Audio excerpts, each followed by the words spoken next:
یہ مثال خود نبی اکرم صلی اللہ علیہ وسلم نے دی ہے۔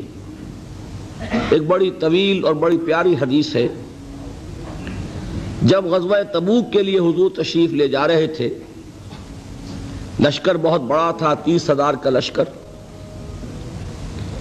اس وقت ایک موقع ایسا آیا کہ چونکہ رات کو سفر کیا کرتے تھے، عرب میں آپ کو معلوم ہے دن میں شدید گرمی، لہذا جب طویل سفر ہوتا تھا تو زیادہ سے زیادہ کوشش ہوتی تھی کہ رات کے وقت جتنا بھی فاصلہ طے ہو جائے، پھر فجر کی نماز ادا کر کے بھی جب تک دھوپ کی تمازت نہ ہو، جتنا بھی آگے سفر طے کر لیا جائے، جب دھوپ ہو جاتی تھی تو پھر قیام۔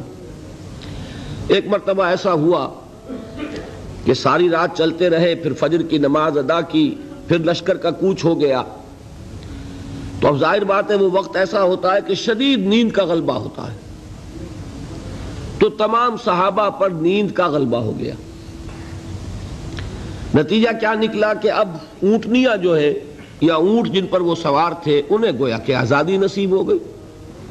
کسی کا منہ ادھر کو اٹھ گیا ادھر چل پڑی، کسی کا ادھر اٹھ گیا ادھر چل پڑی، کسی کو کیکر کا درخت نظر آ گیا، اس میں کھڑے ہو کر ناشتہ فرمانا شروع کر دیا، اس لیے کہ جو اوپر سوار ہے وہ اونگ رہا، اور لشکر پورا منتشر ہو گیا۔ حضرت معاذ بن جبل رضی اللہ تعالی عنہ یہ راوی ہیں اس واقعے کے اور اس حدیث کے، انصاری صحابی ہیں، اور ان کے شان میں حضور نے یہ الفاظ استعمال فرمائے ہیں کہ اعلمہم بالحلال والحرام معاذ بن جبل، میرے صحابہ میں حلال اور حرام کے احکام سے سب سے بڑھ کر واقف معاذ بن جبل ہیں۔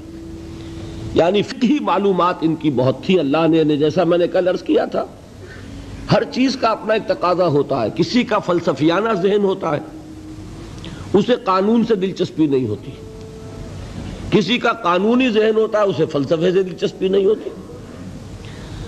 تو حضرت معاذ بن جبل رضی اللہ تعالیٰ عنہ کو قانون اور احکام سے بڑی دلچسپی تھی، تو حضور نے فرمایا اعلمہم بالحلال والحرام معاذ بن جبل۔ انہی کو عامل بنا کر حضور نے یمن بھیجا تھا۔ تو جو گفتگو اس وقت ہوئی تھی وہ بہت اہم ہے فقہی اعتبار سے، کہ اجتہاد کے لیے وہی دلیل ہمارے ہاں، وہی حدیث جو ہے بطور دلیل بیان ہوتی ہے۔ حضور نے فرمایا معاذ تمہیں میں یمن بھیج رہا ہوں، کوئی معاملہ پیش آئے گا تو کیا کرو گے؟ عرض کیا کہ حضور اللہ کی کتاب کی طرف رجوع کروں گا، جو حکم ملے گا اس کے مطابق فیصلہ کروں گا۔ آپ نے دریافت فرمایا اگر اللہ کی کتاب میں کوئی واضح حکم نہ ملے تو کیا کرو گے؟ تو عرض کیا کہ حضور پھر میں آپ کے فرامین، آپ کے فرمودات جو بھی میرے علم میں ہیں ان کی طرف رجوع کروں گا، اس کے مطابق فیصلہ کروں گا۔ پھر تیسری مرتبہ سوال کیا اگر میری بھی کوئی بات تمہارے علم میں نہ ہو پھر کیا کرو گے؟ تو عرض کیا ثم اجتہد، پھر میں اجتہاد کروں گا۔ تو حضور نے شاباش دی کہ یہی طریقہ ہے، یہیں سے وہ لفظ اجتہاد چلا ہے، اور اجتہاد کے لیے جو دلیل ہے نقلی منقول حضور سے وہ یہی حدیث ہے۔ بہرحال یہ تعارف ہو گیا حضرت معاذ بن جبل کا۔ وہ راوی ہیں، وہ فرماتے ہیں کہ بقیہ تو سب لوگ جو ہے اونگ رہے تھے اور لشکر منتشر ہو گیا تھا، لیکن میں خاص طور پر حضور کے ساتھ ساتھ لگا رہا۔ حضور کی اونٹنی چل رہی ہے، میں نے بھی اپنی سواری کو ساتھ لگائے رکھا۔ اس کی وجہ تھی کہ تخلیہ میں ایک بات پوچھنا چاہتے تھے حضور سے، تو اس کے متلاشی تھے، لہذا اب آدمی جب اس کو ذہن پہ کوئی ایک ارادہ ہو تو اونگ نہیں آئے گی نا، لہذا وہ جاگ رہے ہیں، پوری طرح ہوشیار ہیں۔ حضور کی اونٹنی چلی جا رہی ہے، اور آپ جب اونٹ پر سوار ہوتے تھے تو ایک کجاوا سا ہوتا تھا، پردے ہوتے تھے اس پر، تو حضور اپنے ان پردوں میں ہیں۔ اچانک حضور کی اونٹنی نے ٹھوکر کھائی، اس سے وہ بدکی، ساتھ ہی چونکہ اونٹنی بالکل برابر چل رہی تھی حضرت معاذ کی، وہ بھی بدک گئی۔ اب یہ جو ایک گڑبڑ ہوئی تو حضور نے اپنے اس ہودج کا پردہ اٹھایا اور چاروں طرف دیکھا تو نظر آیا کہ پورا لشکر منتشر ہو چکا ہے، فارمیشن نہیں ہے، اور صرف معاذ ہے قریب۔ تو آپ نے پکارا یا معاذ۔ اب انہیں اور کیا چاہیے تھا؟ اسی وقت کے لیے تو یہ سارا انہوں نے اہتمام کیا تھا۔ انہوں نے عرض کیا لبیک یا رسول اللہ، میں حاضر ہوں اللہ کے رسول۔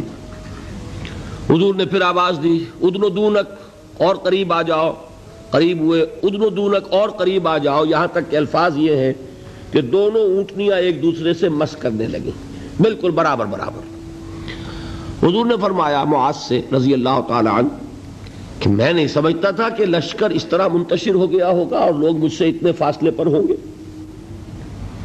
اب اس کی جو اصل اہمیت ہے اس کو سمجھ لیجئے کہ اس طرح حضور کا تنہا چھوڑ دیا جانا یہ تو بہت خطرناک ہے۔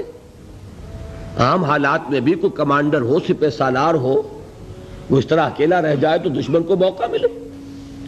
تو حضور نے اس انداز میں فرمایا ما کنت احسب الناس کا مکانہم من بعد، میں نہیں سمجھتا تھا کہ اتنے فاصلے پر ہوں گے لوگ۔ تو میں عرض کیا کرتا ہوں یہ موقع ہوتا ہے اگر ہم جیسا کوئی ہوتا تو وہ اپنی خاص خدمت کا ذکر کرتا، دیکھیے حضور، اور دوسرے لوگوں کی تنقیص کرتا، لوگوں کو خیال ہی نہیں ہے، توجہ ہی نہیں کرتے، اور میں تو بالکل آپ کے ساتھ لگا ہوا ہوں۔ اس کے برعکس طرز عمل تھا حضرت معاذ کا۔ انہوں نے عرض کیا حضور لوگ رات بھر جاگتے رہے ہیں، اب نیند کا اثر ہو گیا ہے، تو فی اثر الدلجہ، اس کی وجہ سے لوگ اونگ گئے ہیں، تو اونٹنیاں جو ہے اب آزاد ہو گئی ہیں۔ اب اس کا جواب سنیے، حضور نے بھی کوئی تکلف فرما کر اپنے آپ کو سپر ہیومن کی حیثیت سے پیش کرنے کی کوشش کبھی نہیں کی۔ آپ نے فرمایا وَأَنَا كُنْتُ نَاعِسًا، ہاں میں تو خود بھی اونگ رہا تھا صلی اللہ علیہ وسلم۔ یعنی یہ معاملہ جو ہے انہوں نے معذرت پیش کی سب کی طرف سے، حضور نے وہ معذرت بھی قبول کی اور اتنی بڑی بات فرما دی انا كنت ناعسا، ہاں بات بالکل ٹھیک ہے، میں خود بھی اونگ رہا تھا۔ اب انہیں جو موقع ملا اور انہیں یہ اندازہ ہو گیا حضور مجھ سے اس وقت بہت خوش ہیں کہ میں جاگ کر چوکس ہو کر پوری طرح ساتھ ساتھ چلا آ رہا ہوں، تو اب حضرت معاذ عرض کرتے اذن لی، حضور مجھے اجازت دیجئے ان اسألک عن شیء، کہ میں آپ سے ایک سوال کروں، قد امرضتنی واسقمتنی واحزنتنی، جس نے مجھے نہایت دلگیر کر دیا ہے، غمگین کر دیا ہے، نہایت مجھے مریض کر دیا ہے، یعنی ایک ایسی دھن مجھ پر سوار ہے، میں سوچ سوچ کر بیمار ہو گیا ہوں۔ حضور نے فرمایا سل ما شئت، بڑا پیارا انداز ہے یہ، جیسے کبھی آپ بادشاہوں کی کہانیوں میں سنتے ہوں گے، پڑھتے ہوں گے، بادشاہ راضی ہو گیا مانگو کیا مانگتے ہو، تو یہاں تھوڑا سا اس کا انداز ہے سل ما شئت، جو پوچھنا چاہو پوچھو، کھلی چھوٹ ہے۔ اس وقت ظاہر بات ہے تخلیہ بھی ہے اور حضور کا خاص اس وقت التفات ہے۔ تو انہوں نے سوال کیا، یہ ہے اصل میں میرے اور آپ کے سوچنے کی بات۔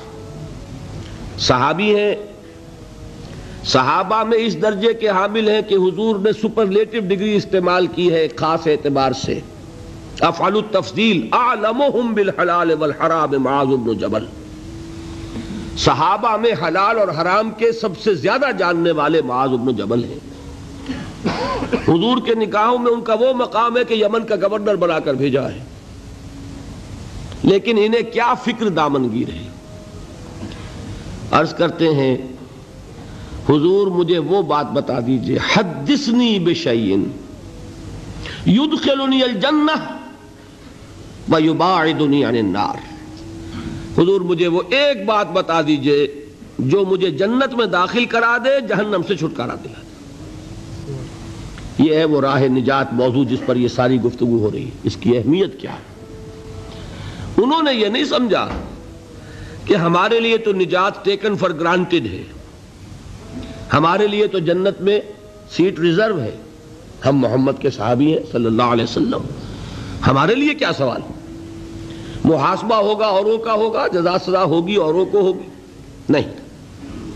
ان صحابی کو یہ فکر دامنگیر ہے، اور کیا الفاظ کہے، قد امرضتنی واسقمتنی واحزنتنی، مجھے تو اس فکر نے بیمار کر دیا ہے، مجھے سخت غمگین بنا دیا ہے۔ مرض اور سقم، سقیم، انی سقیم، یہ معلوم ہوگا آپ کو، بیمار کو کہتے ہیں، اور مرض تو ہے قد امرضتنی واسقمتنی واحزنتنی۔ اب اس کا جواب حضور نے جو دیا وہ اس وقت اس کے پورے الفاظ مجھے یاد نہیں، لیکن وہ وہی ہے جو سورۃ العصر میں آ رہا ہے ہمارے سامنے۔